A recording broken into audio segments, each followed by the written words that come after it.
به نام عشق ارمجی شانازیه که لرگای شینامیدیا ممان مالیلی و عزیزیله. هر جوره که شما زانی من یکی از مهمترین نیازیل امروزه دنیای بشر داشتن دنیای سالم و امن‌تره و تا نسل بشر نتونه انسانی لیک سالم و زاناتر تحویل جامعه بیدن ایمن یه چنین وی آمانجه برسیمن. برای رسین وی آمانجه که دنیا یک امن‌تر، آرامتر و شادتره برای پرورش انسانی لیک وقته ورسه ایمه باید لیکمین روژی که منال تید دنیا لنا بنمالوا دست و پرورده کردنه او انسان بکیمه. وی بونه و ایمه برنامه که یک آوردیم نه که لبوار درون ناسی کمک بیشتری که تا ایمه بچنیم نو مال خومانو و گودالگی و گوباگی مناله لزاناتر آرامتر و سالمتری پرورده بکیمه. اره یکی ایمه بچنیم من بزانیم که لچه ریگای رو برسیم کنیم راحتر برسیم نی آمانجه باید لبواره مختلف و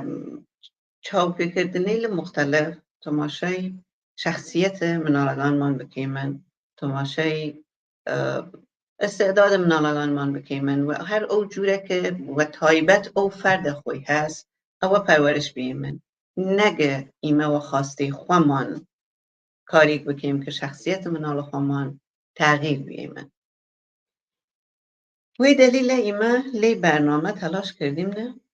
که ل5 بخش در خدمتی و عزیزی بیمن.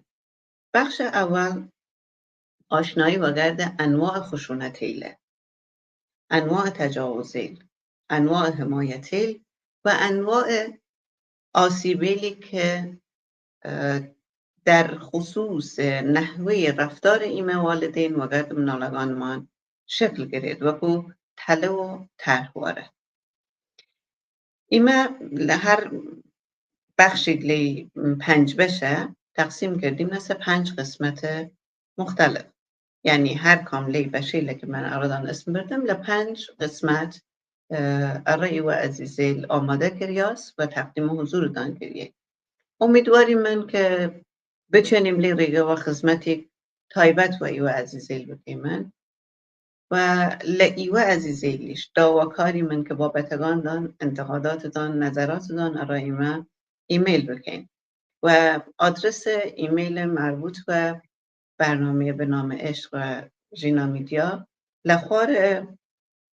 تصویر ارادان نریاس چنین وگردمان پیوندی بگیرین ویزیش پرسشنامه‌ای اینترنتی ارادان آماده که من که اویش در اختیار دان نیمن و چنین کاملا به صورت ناشناس وگرد ایمه در تماس بین و تمام نظرات دان بابتیل دان و حتی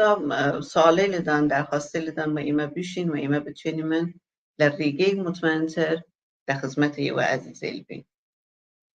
امیدوارم که بچینیم وقت یک هنگام و گورای و خاصی برای پرورده کردن کومالگاه امن، آرام و بختور حل بگیمن. سپاس.